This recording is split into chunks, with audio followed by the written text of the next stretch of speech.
Wbuf-Tv.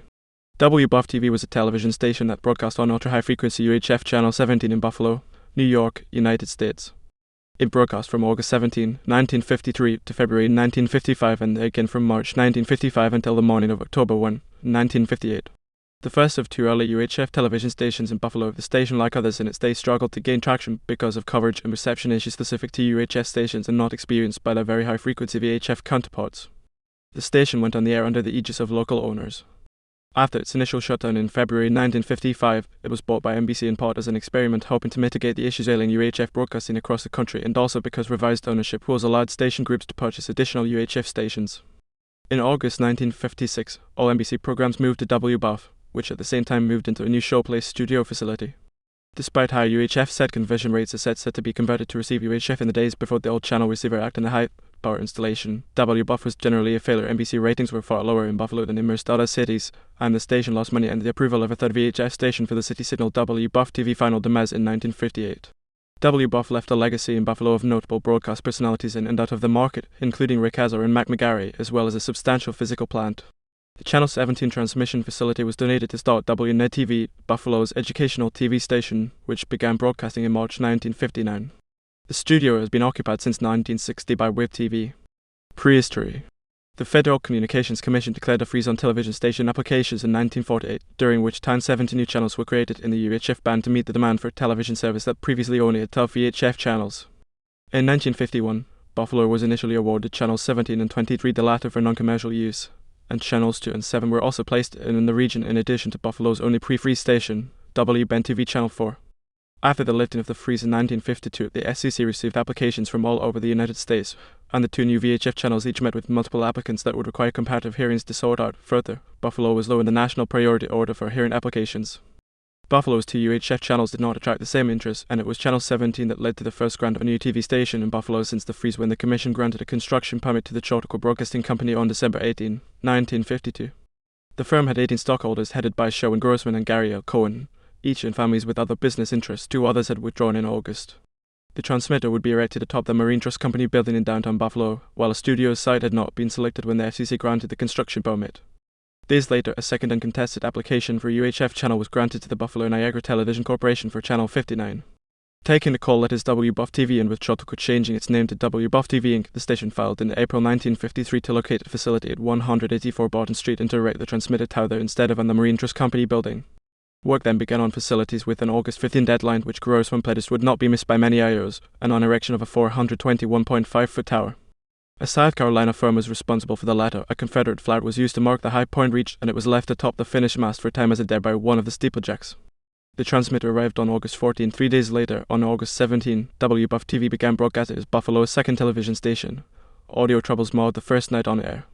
It originally aired programs from ABC, CBS, and the Dumont Television Network. Dumont Laboratories supplied the transmitter, its first 1,000-watt UHF unit. A second UHF station briefly joined the Buffalo scene on September 27 when Channel 59 was activated as WBest-TV, but it folded on December 18. A fight for a fourth VHF channel and temporary shutdown. Looming over the station's existence from the start was the first of two hearings for a new VHF television station in Buffalo on Channel 2. Wbuf-Tv attempted to intervene in the Channel 2 hearing, citing economic injury and loss of advertisers in network shows that would result with a second VHF outlet in the air, but was denied the opportunity by the SEC in January 1954, where every commissioner bar Frieda Hennick voted against allowing Wbuf-Tv to become part of the proceeding. Meanwhile, facilities improvements continued. In August 1954, effective radiated power was increased to 229,000 watts, a 12-fold increase on the way to Grossman's goal, transmitting the UHF maximum of 1 million watts. It also joined a regional network exchanging local programs alongside WCTV in Erie, Pennsylvania, and WVET-TV in Rochester. Despite this, the station's economic picture dimmed considerably after WGR-TV began telecasting August 14 sharing the Barton Street building of Wbuf-Tv, which it had agreed to lease to WGR-TV owner Niagara Frontier Amusement Company in January. WGR-TV became the new NBC affiliate, and CBS programs moved to WBEN-TV. In October, major cutbacks were made in the station's local program production, with Wbuf-Tv becoming dependent on network shows and movies and 8 employees being laid off.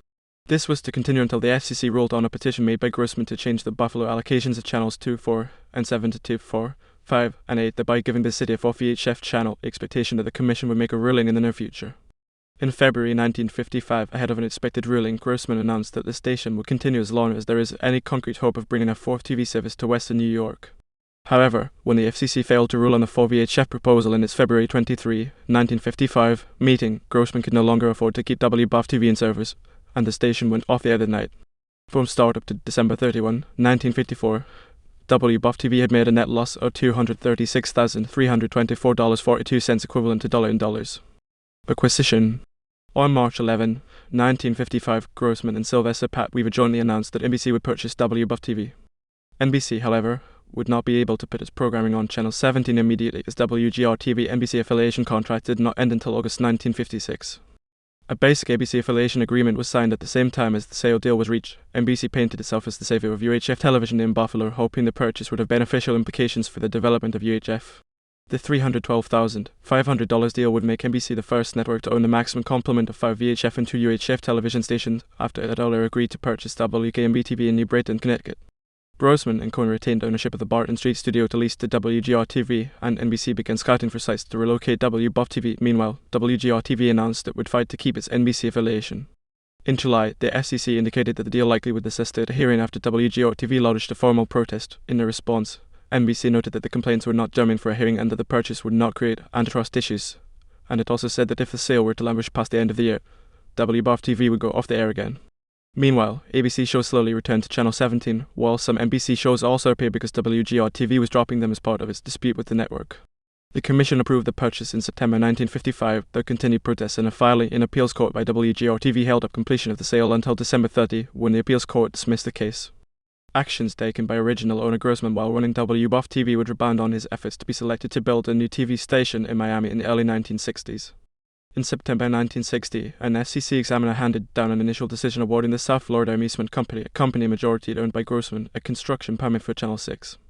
A competing applicant alleged that Grossman had ordered program logs from 1955, immediately prior to the NBC takeover, not be made available to anyone, that it had had a bingo program in contravention of the Code of Practices for Television Broadcasters and never delivered promised prizes, and that Wbuf-Tv had had excessive commercials during movies.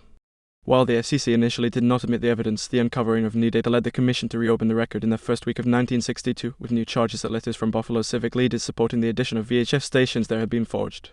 Despite the initial nod and after being cleared of allegations of wrongdoing, Grossman was allowed to withdraw from contention in November 1963, paving the way for the other applicant, Coral Television Company, to receive the construction permit. The rebuild.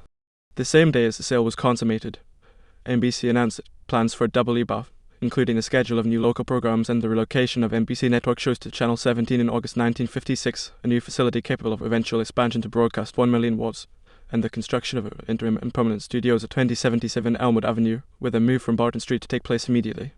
The station was off the air from December 31 until January 9, when it returned to operation from the interim facilities on Elmwood. The Barton Street site was then purchased outright by WGR-TV. Intensive promotion of UHF set conversion began, where just 25% of sets were equipped for UHF in January 1956, 52.9% were by October. The first phase of the permanent $1.05 million studio center was completed in time for Wbuf to become the NBC station in Buffalo on August 14, while transmitter power was increased to 489,000 watts in October, and a formal dedication was held on October 11, with a national telecast on Today featuring Dave Garway and J. Fred Muggs. President Robert Sarnoff had intended to visit but was ill. The new studio was NBC first to be automated. Paper tape controlled nearly all station functions, and operators were only needed to handle the loading of film and slide projectors. Match was riding on a proposal for NBC. Sarnoff had earlier floated the idea that groups could own more than 7 stations if the additional outlets were UHF, and Buffalo at the time was the nation's 14th largest television market.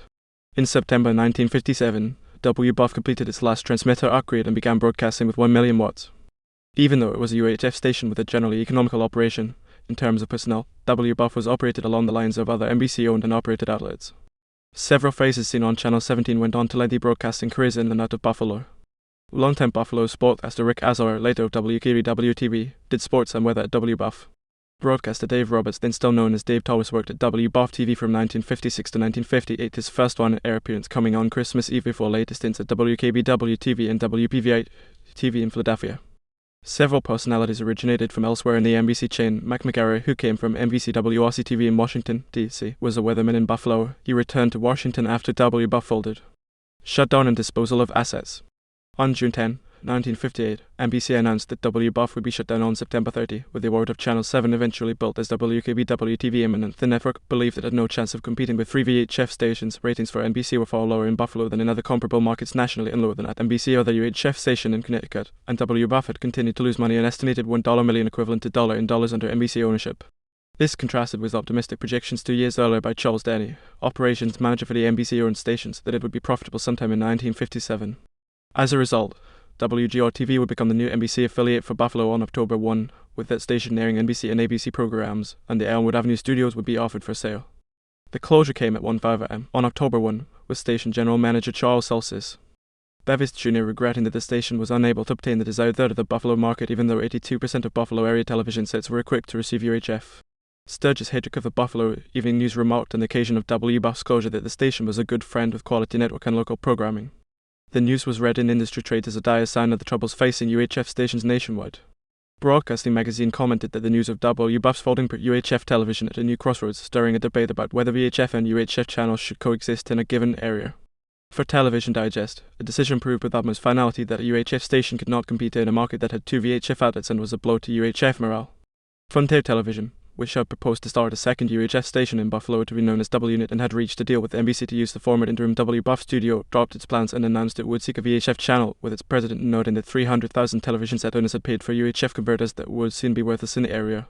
CBS, which had similarly attempted to make a go of a UHF-owned and operated station with WHCT in Hartford, Connecticut, announced in October that it would unwind the experiment and affiliate with the VHF station in the city. A column in Variety noted that CBS probably figured if NBC could do it in Buffalo, why can't we do it in Hartford?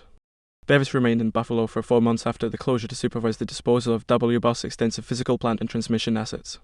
The taller of 2 towers and former interim building were sold to WGR-TV, while a shorter tower and the studio building was sold to WBEN. The WBEN radio stations and WBEN-TV, now Wbuf-Tv, made extensive renovations, including a 2-story office addition, and moved into the facility in January 1960. The portion built for Wbuf housed the radio studios. WBEN also purchased the 1921 vintage fire engine No. 17, renamed Old No. 4, that had been used by Wbuf for promotional purposes and as part of a fire safety awareness program. WGR and WBEN, along with NBC, also ensured that there would still be a Channel 17 in Buffalo, though not on a commercial basis.